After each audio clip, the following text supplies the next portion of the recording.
Pero muy bienvenidos todos al Centro Familiar de Adoración con nuestro amado hermano pastor evangelista Jimmy Swaggart en un estudio bíblico sobre el libro de Gálatas.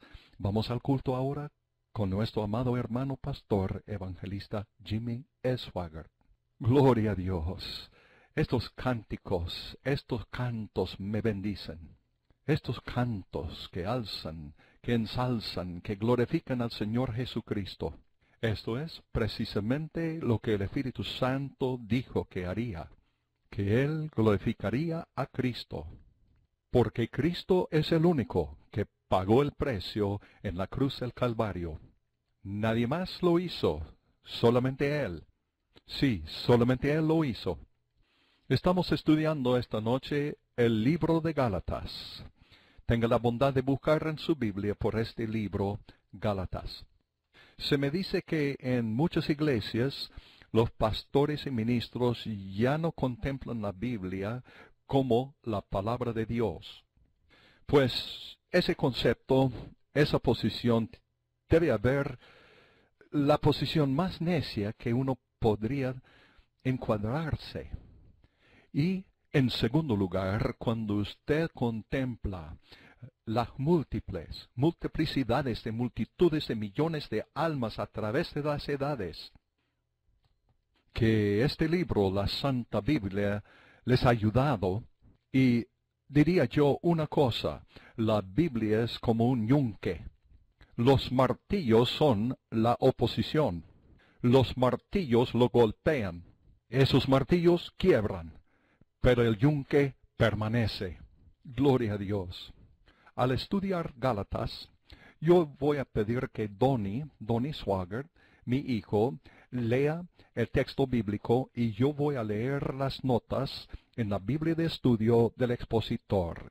Y hermanos, tenemos el Nuevo Testamento del expositor, que es de la misma Biblia, disponibles para todos los que quieren comprar su ejemplar. Al fin de este programa puede escuchar y ver el número donde debe pedir su ejemplar. Comenzaremos con el primer versículo. Por supuesto, esta noche nos toca estudiar el versículo 6, pero la semana pasada, hermanos, tuvimos un orador especial aquí en el Centro Familiar de Adoración, aquí en Baton Rouge, Luisiana. Pero vamos a comenzar con este trasfondo, comenzando en la epístola de Pablo a los Gálatas, capítulo 1, versículo 1. Tenga la bondad, Donnie, de seguir con la lectura. Pablo, apóstol, no de los hombres ni por hombre, mas por Jesucristo y por Dios el Padre, que lo resucitó de los muertos. Significa que Pablo no sometió la autoridad de su apostolado a los hombres, tampoco fue conferido sobre él por el hombre. A todos los hermanos que están conmigo, a las iglesias de Galacia, se refiere a todas en aquella región. Gracias sea a vosotros y paz de Dios el Padre, hecho posible por la cruz, y de nuestro Señor Jesucristo, quien lo hizo posible, el cual se dio a sí mismo por nuestros pecados, la cruz, para librarnos de este presente siglo malo. La cruz sola puede liberar al cautivo, conforme a la voluntad de Dios y Padre nuestro, el estándar del proceso entero de la redención, al cual sea la gloria por los siglos de los siglos, la gloria divina. Amén. Estoy maravillado de que tan pronto os hayáis abandonado aquel, el Espíritu Santo, que os llamó a la gracia de Cristo, hecho posible por la cruz, a otro evangelio. Cualquier cosa que no tiene la cruz como su objeto de fe. Nuestro bendito Padre Celestial, toma estas palabras que vamos a intentar entregar al pueblo esta noche, y te rogaríamos que tú nos unges para enseñarlas, para abrir la palabra de Dios. Ayúdanos, Señor, decir únicamente lo que tú quisieras que digamos. Y te rogamos todo en el nombre poderoso y bendito del Señor Jesucristo. Amén y amén. Estas iglesias de Gálatas fueron fundadas y no sabemos a ciencia cierta, pero parece por la indirecta aquí que las Escrituras insinúan que estas iglesias fueron fundadas durante el primer viaje misionero de Pablo y Bernabé. La región de Galacia estaba en la Turquía moderna, y Galacia formaba una parte del Imperio Romano. Estaba habitada por una gente que vivía una vida difícil, que pecaron de una forma deplorable y murieron de una forma bien difícil. No fue caracterizada esta región por su búsqueda filosófica. Se puede decir que era una región obrera, y precisamente a esa región se fueron Pablo y Bernabé para fundar iglesias, o una iglesia. Quizás solamente 2 o 3 fueron fundadas por Pablo y Bernabé, pero sin duda centenares de personas fueron llevados a Cristo Jesús y encontraron a Cristo como su único y suficiente Salvador, sacados de un paganismo absoluto lleno de idolatría. Pablo no podía quedarse con estas iglesias por mucho tiempo, pero durante el plazo que él podía quedarse con ellos, él se aprovechaba de cada oportunidad para reunirse con ellos. Pero ellos no se reunían en grandes catedrales ni iglesias. Ellos tenían que reunirse en cuevas, en casas particulares, aún en los bosques, donde quiera en que se podían reunirse. Pero él se aprovechaba de cada momento para enseñarles el Evangelio de Jesucristo, el Evangelio de la gracia, el mensaje de la cruz, lo que Cristo hizo por ellos. Él les dijo que él les había enseñado de una manera tan poderosa con respecto a Cristo, fue tan gráfico en su explicación del Evangelio de Jesucristo, que él les dijo que si fuere crucificado Cristo delante de sus propios ojos, ellos hubieran visto lo que sucedió en ese día. Él predicó de tal modo como si Cristo fuere crucificado delante de sus ojos. Lo enseñó de tal modo que parecía que aporreaba esta cosa repetidas veces. Él lo enseñaba. Él no dejaba ni siquiera una piedra espiritual no volteada, para que entendieran este mensaje. Como ustedes saben, Pablo era el hombre a quien esta revelación fue dada. La más grande revelación, el más grande convenio en toda la historia humana. Ahora, cuando pensamos en la ley, ¿cuándo fue dada? En el monte Sinaí. Fue dada con una fanfarria de presentación de gloria que desafía toda descripción. El monte Sinaí parecía arder con fuego. En la cumbre de tal monte vislumbraba relámpagos, y la voz audible de Dios hablaba a multitudes, miles de gente que estaban reunidos allí, allá junto a ese monte. La voz salió tan potente que el pueblo rogaba a Moisés, por favor, que Dios hable contigo. Y después, tú puedes decirnos a nosotros, no podemos aguantar esto. No podemos aguantarlo. Es tan poderosa esa voz, tan potente, tan gloriosa la voz. Estoy buscando palabras para describir lo que sucedió en ese día, pero así aún la revelación, el convenio que señaló la ley, que siempre señalaba a la ley no tenía el propósito de ser eterna. La ley solo tenía el propósito de ser temporánea. Cuando Moisés bajaba del monte, hasta su rostro resplandecía, pero esa gloria se apaciguaba gradualmente, demostrando así que la ley se apagaría y que en última instancia sería reemplazada. Pero por muy extraño que sea, cuando Cristo le dio a Pablo esta palabra, ¿cuándo lo hizo y dónde lo hizo? No sabemos. Yo personalmente, hermanos, creo que sucedió cuando Pablo recibió una visión y fue llevado al tercer cielo y vio cosas que no se puede decir, y hasta Pablo dijo que son ilícitas decir tal cosas. En otras palabras, no le permitía contar lo que él vio allá, aunque no nos dice que fue en esa oportunidad que se le reveló el mensaje de la cruz, pero de todos modos no sabemos a ciencia cierta cuándo le fue revelado este gran mensaje de la cruz, y pudiera haber sido también cuando él estaba en Arabia, después de esa gran experiencia en el camino a Damasco. Después de su conversión, quizá él pasó más o menos 2 años allá en Arabia. Y él, sin conocer y saber el orden prescrito de Dios, pero aún salvado, lleno del Espíritu Santo y predicando el Evangelio, llamado a ser un apóstol. Pero a pesar de todo eso, según el capítulo 7 de Romanos, él no podía vivir en la forma correcta, una vida victoriosa por Cristo. Él dijo que tengo el querer, está presente conmigo, mas efectuar el bien no lo alcanzo, no sé cómo hacerlo. Romanos, el capítulo 7, versículo 18. Y él dijo, porque no hago el bien que quiero, mas el mal que no quiero, este hago. Miserable hombre de mí, ¿quién me librará del cuerpo de esta muerte? Esto sucedió justo antes de que la revelación del nuevo convenio le fue dado a Pablo.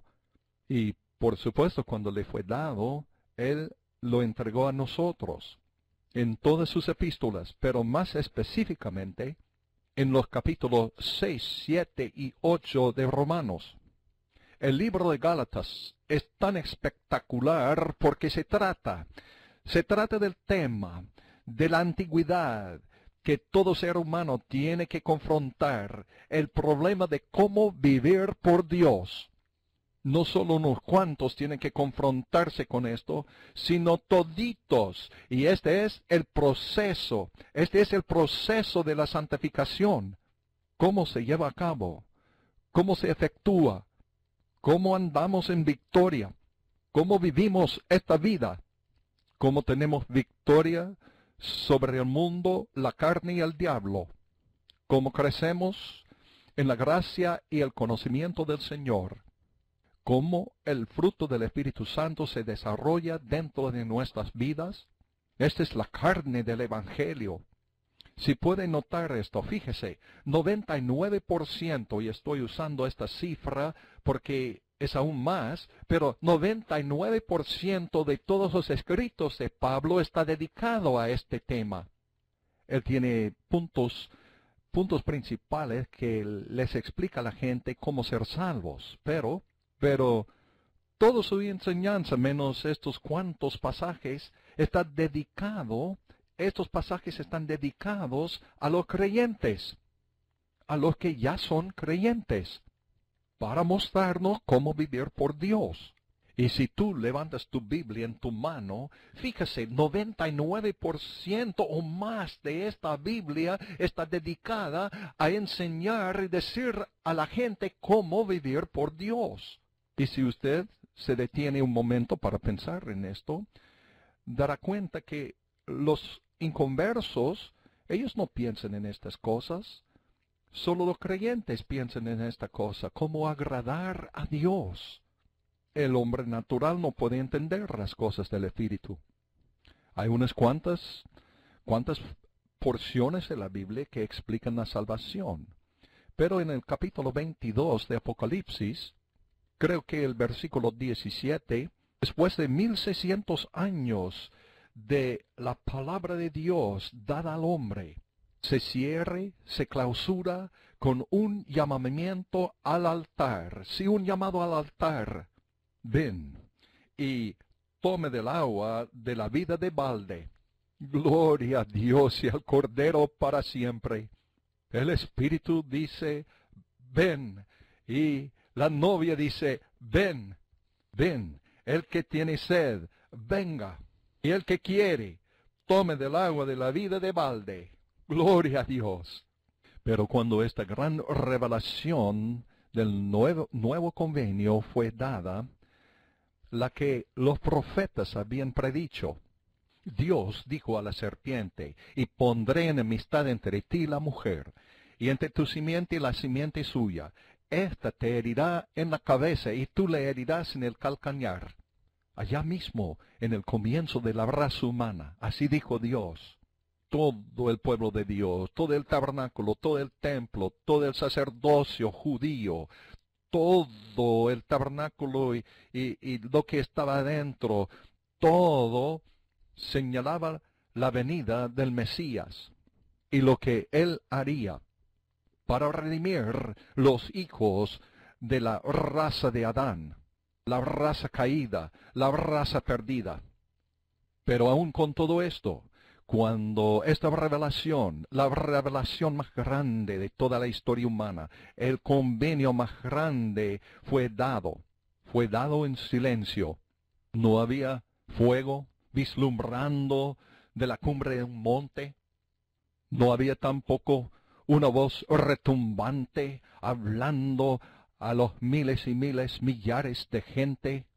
Le fue dado a solamente un hombre, a Pablo, el más grande convenio, solamente a un hombre, sobre el cual se funda, está el fundamento de toda la civilización occidental. No significa que es un evangelio occidental, sino significa que los que vivían en el mundo occidental lo habían recibido y estaban más disponibles a recibirlo que cualquier otro lugar sobre la faz de la tierra. Ahora bien, Pablo no lo tenía fácil. En la iglesia primitiva no hay registro alguno que los dirigentes de la iglesia primitiva de Jerusalén le oponían. Pero esa contracorriente sí estaba presente siempre. ¿Quién es este advenedizo, este compadrito? Si Dios iba a dar esta palabra tan importante, ¿no lo hubiera dado al príncipe de los apóstoles, a Simón Pedro? ¿O no lo daría al amado Juan? Juan, que escribió el libro que lleva su nombre, el Evangelio según San Juan, primera, segunda y tercera Juan, el Apocalipsis que cierra, que clausura este gran canon de las Escrituras. Pero él le da a ese fulano que asolaba las iglesias, el que odiaba el mismo nombre de Jesús. Pero sepan todos, Dios no nos pide por nuestro permiso. Él hace simplemente lo que Él le gusta hacer, lo que le antoja. Él hace lo que Él desea hacer. Él no pidió a los apóstoles por permiso, los mismos que Él había escogido, ni tampoco pidió permiso de Santiago, el hermano del Señor. Él no pidió permiso de ninguno. Él escogió ese pequeño judío de Tarso y volteó todo su mundo. En un momento, él estaba en camino a Damasco con cartas para asolar las iglesias allá. Y él tenía estas cartas y estaba en camino para buscar creyentes en ese tal Jesús. Y viendo por el camino, aconteció que llegando cerca de Damasco, súbitamente le cercó un resplandor de luz del cielo, y cayendo en tierra oyó una voz que le decía: Saulo, Saulo, ¿por qué me persigues? Y él dijo: ¿Quién eres, Señor? Y él dijo: Yo soy Jesús, a quien tú persigues. Dura cosa te es dar cosas contra el aguijón. Él, temblando y temeroso, dijo: Señor, ¿qué quieres que haga? Y el Señor le dice: levántate y entra en la ciudad, y se te dirá lo que te conviene hacer.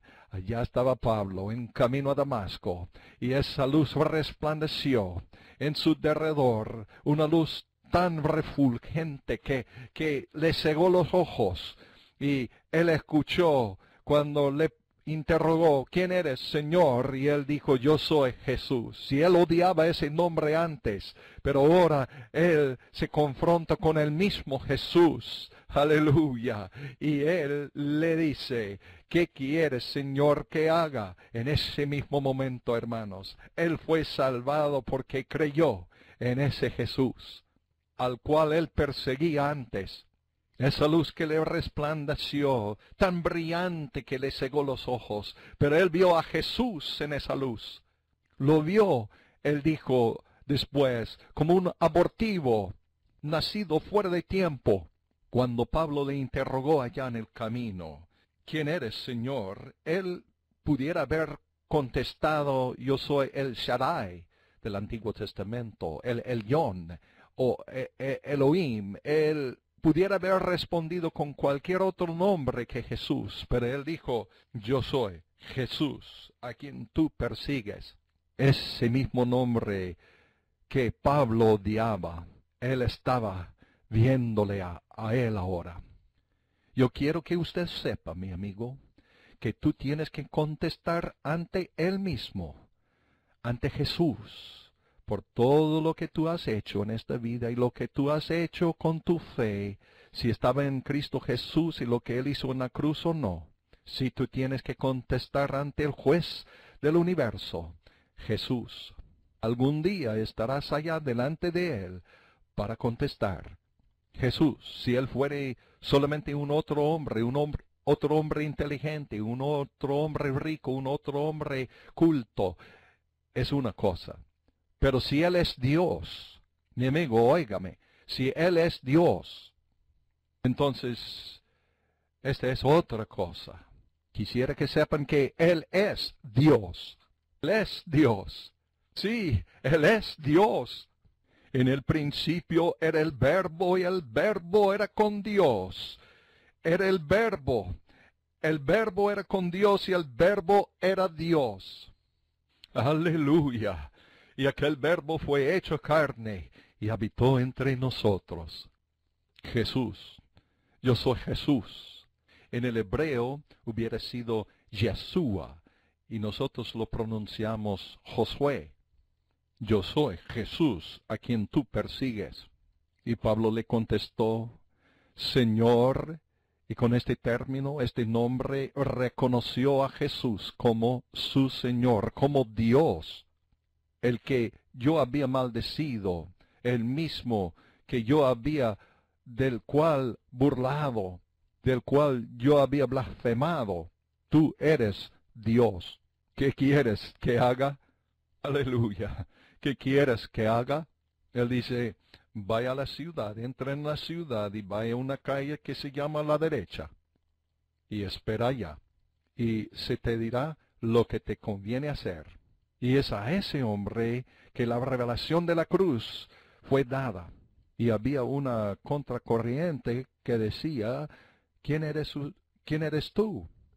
¿Tú quieres que nosotros creyéramos que la ley se caducó, se terminó, que ya no existe este gran gobierno de Dios que gobierna cada aspecto de nuestras vidas y de nuestro vivir? Y nos dice, ¿te atreves a decir que ya está terminada esta ley, que ya no existe más? Los sacerdotes pueden guardar sus ropas sacerdotales, que ya no habrán más sacrificios de animales, no más corderos. Pues bien, entonces venían unos judaizantes, unos maestros de la iglesia madre en Jerusalén. Fíjese, Satanás siempre ha hecho su mejor trabajo en la iglesia, dentro de la iglesia. Fíjese, eran judíos que se afirmaban conocer a Cristo, afirmaban que creyeron que Él era el Hijo de Dios, el Mesías, el Hijo del Dios viviente, pero también decían que tienen que guardar la ley para ser salvos. Y al aceptar a Cristo, como Pablo dice, no es suficiente. Tienen que guardar la ley. Y usted diría, oh, me alegro que no tenemos que soportar esto hoy en día. Mi amigo, tú estás aguantándolo toda tu vida. Mira, todo creyente ha contendido con esto por toda su vida. ¿Qué quieres decir?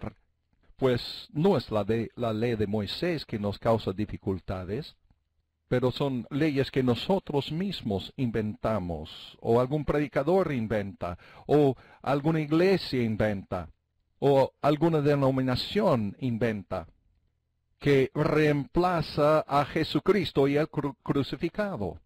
Y es como decir, si usted puede orar 45 minutos a diario, y puede leer 4 capítulos de la Biblia, y puede participar en la Santa Cena del Señor interdiario, llegarás a ser santo.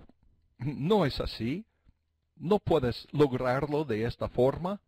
Nosotros transformamos las cosas buenas, como la oración, como la lectura bíblica, como la Santa Cena del Señor, en leyes, reglas que debemos cumplir.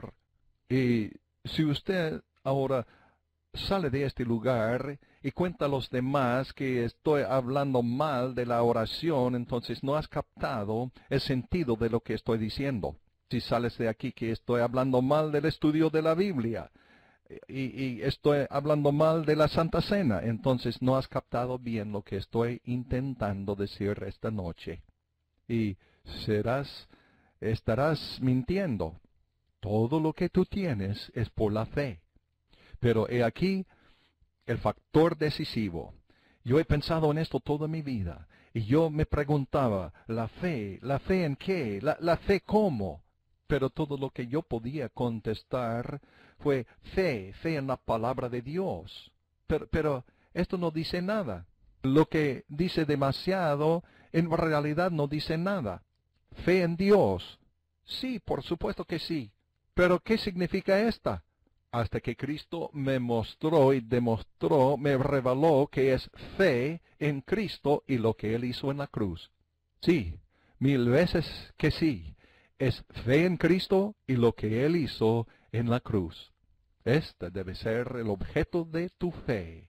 Y no es complicada. Hasta un niñito puede entender esto. Y esto es precisamente lo que Cristo estaba diciendo cuando Él dijo, si quieres venir en pos de mí, niégase a sí mismo, toma su cruz y sígame. La cruz es un poco distinta en nuestro pensar, nuestro modo de pensar de hoy en día, pero en aquel entonces, en ese entonces, la cruz significaba una muerte tan horrífico, tan horrible, una muerte colgado en una cruz, significaba lo peor de lo que pudiera haber sucedido a una persona. Habían en un montón de ciudades, por todas partes, el Imperio Romano, en lugares muy públicos, personas colgadas en cruces, y esto significa para el populacho que Roma estaba diciéndoles que si usted va a venir en contra de Roma, esto es lo que le sucedería. Y Cristo viene y dice a sus seguidores, justo 6 meses antes de su propia crucifixión, y Él les dice, si usted quiere venir en pos de mí, y no niegue a sí mismo, y tome su cruz, y me sigue, no puede ser mi discípulo. Y toma tu cruz diariamente. Eso es en el capítulo 9 de San Lucas. Y en San Lucas 14:27, Él dijo, si no tomare su cruz, no puede ser mi discípulo. Los discípulos de Jesús hubieran pensado, ¿qué dice Él? ¿Qué está diciendo Él? ¿Una cruz? Él no la explicaba, y no tenemos tiempo ahorita para explicarla. Muy bien, los judaizantes se entrometieron en las iglesias que fundaba Pablo y estaban jalando a la gente, quitando a la gente de su fe sencilla en Cristo y lo que Él hizo en la cruz. Esos judaizantes estaban desviando a los creyentes del evangelio que Pablo les había enseñado. Y aquí, en el primer capítulo de Gálatas, Él no retuvo nada. Él lo pone como un mazo, bien claro. Él dijo, si viene alguien, un predicador, si nosotros aún nosotros, o un ángel del cielo, os anunciare otro evangelio del que os hemos anunciado, que sea anatema. Esta cosa no es una alternativa, no es una opción. ¿Me entiendan? Deben seguir lo que este hombre nos dio, lo que Dios le dio a él. ¿Me comprendan? Y si no, morirán perdidos. Esto es precisamente lo que Pablo estaba diciendo. Usted diría, pero yo no creo esas cosas. Pero usted puede creer lo que le da la gana. Pero la verdad de la Biblia es la misma. Entienda, él lo dijo. Ahora, Pablo oía de que estos judaizantes, esos maestros de Jerusalén, estaban entrometiéndose en las iglesias y que ellos estaban enseñando algo además de la cruz. Fíjese bien, lo que ellos estaban enseñando es originalmente lo que le fue dado por Dios en el Antiguo Testamento. Y nótese, Pablo dijo en Gálatas capítulo 5, versículo 2, yo, Pablo, os digo que si os circuncidareis, Cristo no os aprovechará nada. Esta circuncisión era la señal exterior de la ley, la gran ley de Moisés. El sábado. Tienen que guardar el sábado. El sábado era tan significante que si alguien lo infringió, la pena era la muerte. Yo escuchaba el otro día un hombre en la televisión decir, yo no puedo aceptar un evangelio, una Biblia que dice, o una religión que dice que si uno quebranta el sábado, no guarda el sábado, va a ser muerto. ¿Qué es la penalidad por haber quebrantado el sábado? Y yo le contestaría que mejor es cerrar la boca y callarse si no sabe de lo que está hablando. El sábado era un tipo de Cristo. El sábado significaba reposo. Ellos no adoraban en el día sábado, ellos descansaban. Esto significaba, el sábado significaba que el que había de venir les daría reposo.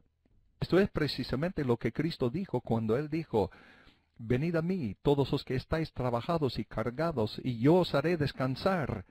Llevad mi yugo sobre vosotros, aprended de mí, porque soy manso y humilde de corazón. Encontrarás reposo para sus almas. Por eso fue tan importante el sábado, porque señalaba al que iba a venir y daría reposo al cuerpo, al cerebro, a la mente y la conciencia. Entonces él escribió esta epístola. Y Pablo dice en esta epístola, estoy maravillado de que tan pronto os hayáis abandonado a aquel que os llamó a la gracia de Cristo, a otro evangelio. Estoy maravillado, estoy asombrado, no puedo entenderlo. Cuando me contaron, yo no podía creerlo, estoy maravillado. Y la gente que me contó de ustedes son unos verdaderos creyentes y no iban a mentirme. Entonces yo estoy maravillado. Yo quedé asombrado, quedé maravillado. Me quedé atónito de que tan pronto os hayáis abandonado a aquel que os llamó a la gracia de Cristo, a otro evangelio. Él estaba refiriéndose al Espíritu Santo. Que os hayáis abandonado al Espíritu Santo. Lo que él está diciendo aquí es la clave para vivir una vida exitosa para Dios. Permítame explicar. Lo que tú tienes que ser, lo que Dios nos exige que debemos ser, todos los que nombran el nombre de Cristo Jesús, la santidad, la justicia, la piedad, la victoria sobre el pecado, lo que Él exige, tú no puedes lograr. No, 1000 veces no, no puedes lograrlo. No puedes santificarte a ti mismo. Esto es precisamente lo que Cristo se refirió cuando Él dijo que tiene que negarse a sí mismo. Tiene que negar su propia habilidad, su propio intelecto, su propio esfuerzo, su propia justicia, su educación, su motivación, tu talento, tu habilidad, su destreza, su mismo macho. Tiene que negarlo, que no puedes lograrlo. Solo el Espíritu Santo puede lograrlo. Solo Él puede hacerlo. En el mismo momento cuando tú eres salvado, Él entra en su corazón, en tu corazón mismo, tu propia vida. Él no entra ya en tu corazón para alquilar un salón, un dormitorio por solo una semana o por un mes. Él llega para morar para siempre jamás. Aleluya. Gloria a Dios. Yo puedo decir con acción de gracias cuando usted se enfrenta con tiempos tenebrosos y has hecho lo malo y lo ha chapuceado y todo ha salido mal. Él no te deja. Él queda contigo. Él muestra sus músculos y dice, diablo, que venga. Gloria a Dios, estoy para quedarme aquí, contigo. O voy a llevar a este mismo Hijo de Dios a la gloria. Gloria a Dios. Alguien debe clamar alabanzas a Dios, debe gritar en este lugar. No te desampararé, ni te dejaré, dijo Jesús. Pablo dijo, ¿no saben ustedes que son el templo de Dios? Fíjese, estoy escribiendo un comentario ahora mismo sobre el templo de Salomón. Dios dio las instrucciones a David, cómo se debe construirlo, hasta el detalle más minucioso. Sí, el detalle más minucioso en ese templo que iba a construir. David no le replicó al Señor, no me gusta donde has colocado esa puerta. El Espíritu de Dios le concedió los detalles de esa cosa. Enseñó cómo iba a construirse. Ni un sonido de un martillo se oía. No se debe oír ese sonido en el sitio de la construcción. Silencio completo. Levantaron ese templo. En las construcciones de este mundo se oye mucho ruido, muchos golpes, y a veces es difícil escuchar cuando uno está hablando con otra persona. Pero se dice aquí en la construcción del templo de Dios, el templo de Salomón, no se oye ni siquiera el martillazo, el golpe de un martillo. Si el valor del templo se podría calcular en el valor de la moneda hoy en día, costaría más de $1 billón. En inglés se llama trillón de dólares. Y emplearon más de 100,000 obreros durante 7 años para construir el templo. Ellos cargaban grandes maderos, cedros de Líbano, y unas enormes piedras de las montañas. Algunas piedras pesaban más de 100 toneladas. Y ellos cargaban esas cosas al mismo sitio de la construcción del templo. Pero no voy a seguir con esa descripción. Requeriría demasiado tiempo para hacerlo. Todo eso fue para que Dios morara en el lugar santísimo, entre el propiciatorio y la cortina, los querubines y el propiciatorio. Pero desde la cruz, Él se ha trasladado dentro de nuestros corazones y vidas. ¡Oh, aleluya! Y Él se ha quedado allá para permanecer para siempre. ¿No sabéis que sois el templo de Dios y el Espíritu de Dios mora en vosotros? Gloria a Dios. Y Él le ayudará. Él te conducirá. Él te dirigirá. Él le dará guianza. Él le guiará. Él le ayudará. Por eso nosotros somos un pueblo peculiar. Parece que en todas partes que nosotros vayamos, estamos celebrando cultos de la iglesia. No solamente aquí en este centro familiar de adoración, sino en todas partes. Gloria a Dios, gloria a Dios. Ahora, Él está dentro de tu corazón y vida. A raíz de lo que Cristo hizo en la cruz. Cruz es una obra legal.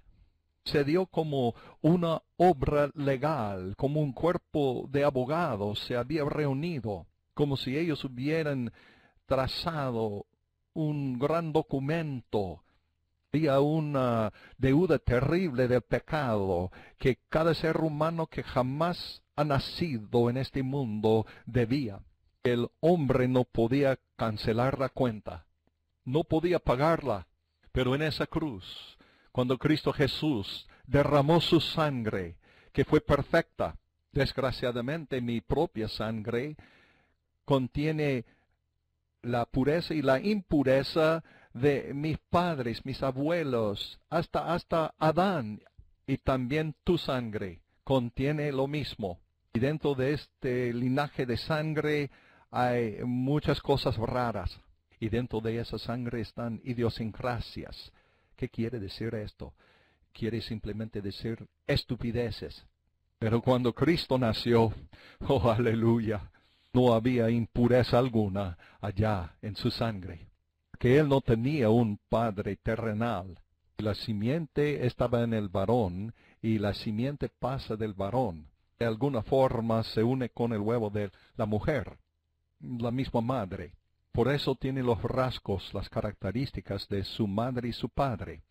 No quiero meterme por allá porque no nos quede mucho tiempo, pero Jesús era perfecto. El salmista dijo, un cuerpo me has preparado. Perfecto, perfecto. Él no estaba tomando esteroides. Él tenía una física perfecta.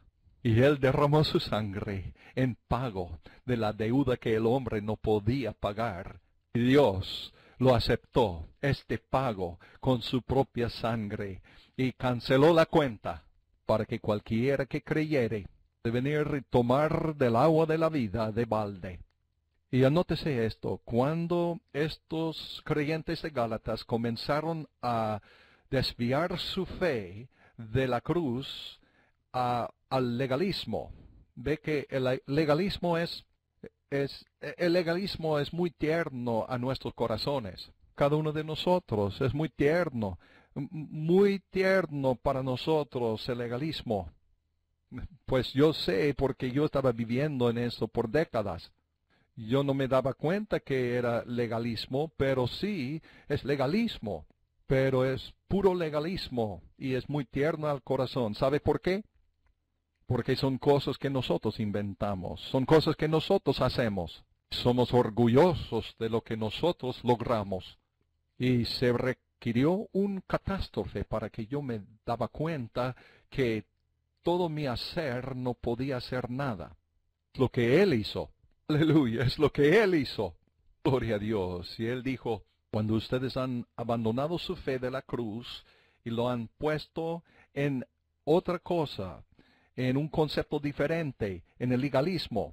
Y al ponerlo allá en el legalismo, has quitado a sí mismo de la ayuda que el Espíritu Santo le proporciona. Fíjese, esta es la revelación acerca del Espíritu Santo en el año 1997 y jamás había leído algo sobre este tema. Nunca lo escuchó predicado de ninguna parte. Pero por supuesto, Pablo nos dio este concepto, esta promesa en Romanos capítulo 8, versículo 2, porque la ley del Espíritu de vida en Cristo Jesús me ha librado de la ley del pecado y de la muerte. Y él lo dice aquí, estoy maravillado de que tan pronto os hayáis abandonado a aquel. Quiere decir que su fe se ha cambiado de sitio. No significa que el Espíritu Santo le ha abandonado a usted, le ha dejado. Él no sale. Pero es como si usted hubiera atado sus manos. Él no puede funcionar, no puede trabajar, no puede obrar en su vida. Gracias a Dios que Él no nos deja. Si hubiera sido así, todos nosotros nos encontraríamos en aprietos, en bastantes dificultades. Aunque Él permanece, Él no puede funcionar, no puede obrar, no puede hacer lo que Él solo puede hacer. Ustedes, los Gálatas, dijo Pablo, se han trasladado a otro sitio, se han trasladado de fe en Cristo y la cruz al legalismo, que no es de la fe. Se han trasladado del llamado de Dios. Alguien debe gritar porque Él nos ha llamado a la gracia de Dios. Él te ha llamado a lo que Dios puede hacer. Él no te ha llamado a guardar la ley. Él te llamó a la gracia de Cristo, la bondad de Dios. Esta es a la que Él te ha llamado, la bondad de Dios. Y ahora os hayáis abandonado a aquel. Así dijo Pablo. Quiero que ustedes piensen en eso. Fíjese, si usted abandona a aquel y la ayuda que Él le puede proporcionar, entonces usted queda a cargo de todo. Y Él no lo dice aquí, pero en los primeros 4 versículos del capítulo 7 de Romanos, Él dice que entonces usted, después de abandonar a aquel, al Espíritu Santo, y su ayuda que Él proporciona, entonces usted se mete en el adulterio espiritual. Esto es lo que Él dice. Y él da una ilustración de una mujer que tiene 2 maridos. ¿Qué presión sería tener un matrimonio así con 2 maridos? Fíjese, ningún matrimonio puede sobrevivir tal cosa. Y si los participantes en tal matrimonio permiten esto, no pueden seguir adelante. No es posible. No funciona. Pero cuando nosotros dejamos a Cristo en la cruz y colocamos nuestra fe en otra cosa, además de la cruz, estamos viviendo en el adulterio espiritual. Porque ya Él no puede hacer nada para nosotros si nuestra fe está en otro objeto. Pero lo que Él hizo en la cruz es proporcionarnos todo lo que necesitamos para vivir por Dios. Entonces, si nuestra fe está en Él y lo que Él hizo en la cruz, tenemos la ayuda del Espíritu Santo para lograrlo. No necesita ir a cualquier otra cosa. No necesita acudir algo además de la cruz. Todo está allá en la cruz, provisto por Dios. Y, francamente, no hay nada más. Todo lo que está fuera de la cruz es ilegítimo. Gloria a Dios. Sí, siga. Da al Señor un aplauso. Estoy maravillado de que tan pronto, ahora tengo que terminar ahora, tan pronto os hayáis abandonado a aquel que os llamó a la gracia de Cristo, a otro evangelio. Y en la próxima oportunidad, hermanos, vamos a tratar sobre este tema, otro evangelio, a otro evangelio. ¿Qué es otro evangelio? Prende su televisor en cualquier rato que le gusta y va a ver y escuchar otros evangelios. Sí, un montón de otros evangelios. Y puede prender la mayoría de los programas por las emisoras y tendrás un montón de otros evangelios, menos la emisora Sunlight, por supuesto.